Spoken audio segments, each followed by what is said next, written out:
మనకున్న ఇండివిజువల్గా వెళ్తే ఏం జరిగి ఉండేదంటే ఖచ్చితంగా మనం కొన్ని సీట్లు సాధిస్తాం, అనుమానం లేదు దాంట్లో.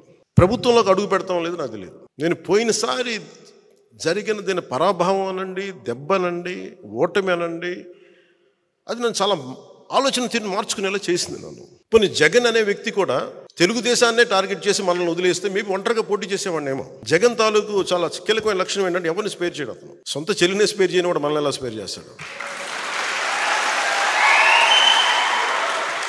గజం కేవలం 15,500 రూపాయలతో 150 గజాల భూమి కేవలం 23 లక్షలు మాత్రమే. అతనికి ఈ రోజున వైసీపీ నాయకులు కూడా చెప్తున్నారు, ఊరంతా శత్రువులు పెట్టుకున్న వ్యక్తి నాయకత్వంలో పనిచేస్తా ఉన్నారు, జాగ్రత్త.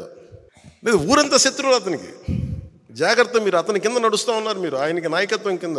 రేపొద్దున మీ కష్టాలు వస్తే మళ్ళీ పవన్ కళ్యాణ్ దగ్గరికి రావాలి, గుర్తుపెట్టుకోండి.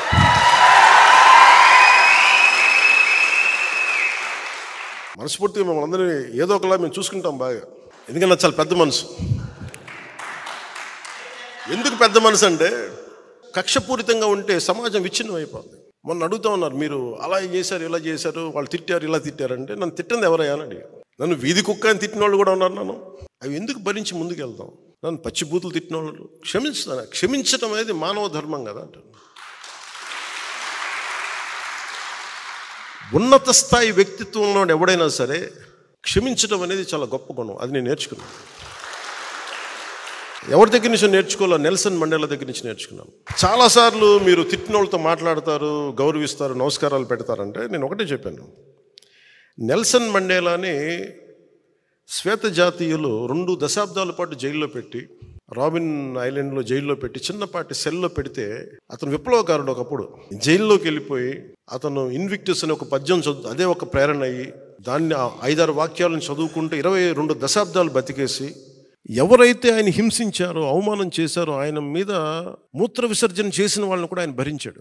ఆయన ఏమన్నాడంటే, బయటకు వస్తే తెల్ల జాతీయులందరినీ సమూలంగా ఒక శిరిచ్ఛేదం చేయడానికి అంత మైండ్ సెట్లో ప్రజలు ఉంటే ఆయన అందరినీ ఏమన్నాడు, ఇది రెయిన్బో నేషన్, ఇది అందరం కలిసి ఉండాలి, ఈ దేశంలో జరిగిన తప్పులు జరిగిపోయినాయి, మర్చిపోదాం, పెద్ద మనసుతోటి మనం తీసుకోవాలని చెప్పి శ్వేత జాతీయుల్ని సంపూర్ణంగా అవమానపరిచిన శ్వేత జాతీయుల్ని సంపూర్ణంగా అర్థం చేసుకొని ముందుకు తీసుకెళ్ళిన మహానాయకుడు. అలాంటి మహానాయకుడు అలా ఉన్నప్పుడు నన్ను 10 సార్లు 10 మంది తిట్టుండొచ్చు నన్ను మహా అయితే. ఆ నాయకుడు స్ఫూర్తితోటి నేను పెద్ద మనసుతోటి వదిలేస్తాను అంతే.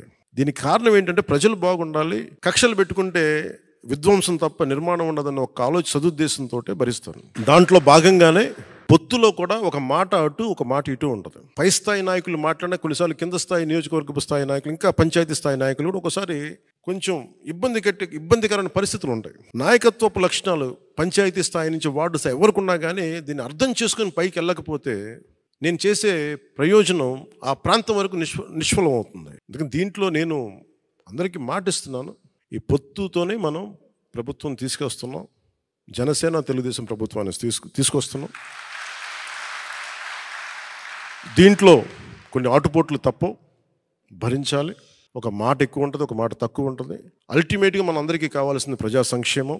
కామన్ మినిమం ప్రోగ్రామ్ కింద రాష్ట్ర ప్రయోజనాలకు ఏమేమి చేయాలి, రాష్ట్ర ప్రయోజనాలకి ఏమేమి ఉండాలి, మనకి ప్రజలకు ఎలాంటి కార్యక్రమాలు కావాలి, ఎలాంటి పాలసీలు ఉండాలి, ఎలాంటి భవిష్యత్తు చూపించాలి, కామన్ మినిమం ప్రోగ్రామ్ కింద వస్తుంది. కామన్ పొలిటికల్ ప్రోగ్రామ్ కింద లోకల్ బాడీస్ దగ్గర నుంచి, పరిషత్తుల దగ్గర నుంచి, మొత్తం అన్ని విభాగాలు, స్థానిక అన్ని పంచాయతీల దగ్గర నుంచి మొదలుకొని కార్పొరేషన్ల వరకు జనసేన ఖచ్చితంగా 3వ వంతు సీట్లు మనం తీసుకుంటాం దాంట్లో.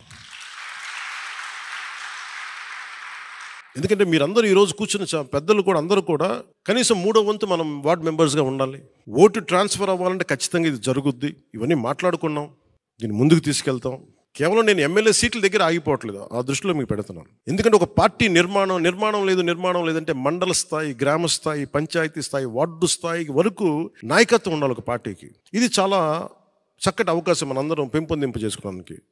టీడీపీకి మనం కలిస్తే ఏమైపోతుందంటే ఇద్దరం కలిసి నిర్మాణం చేసుకోవచ్చు. వాళ్ళు పునర్నిర్మాణం లేదంటే వాళ్ళకి కొంత ఎక్స్ట్రా బలం తీసుకోవచ్చు, మనం బలమైన నిర్మాణం చేసుకోవచ్చు. ఇది ఇద్దరికి మంచిది. ఇది భవిష్యత్తు ఏది ఎట్లా ఉన్నప్పటికీ కూడా ఈ క్షణం మనం ఇప్పుడు చేయాల్సింది సంపూర్ణంగా ఒక మాట అటున్నా, ఆటుపోట్లున్నా, ఇటున్నా కానీ మనం కలిసే వెళ్తున్నాం. అలాగే వారు 2 సీట్లు అనౌన్స్ చేశారు కాబట్టి ప్రత్యేక పరిస్థితుల్లో, నేను కూడా ప్రత్యేక పరిస్థితుల్లో ఈ రోజున రిపబ్లిక్ డే రోజున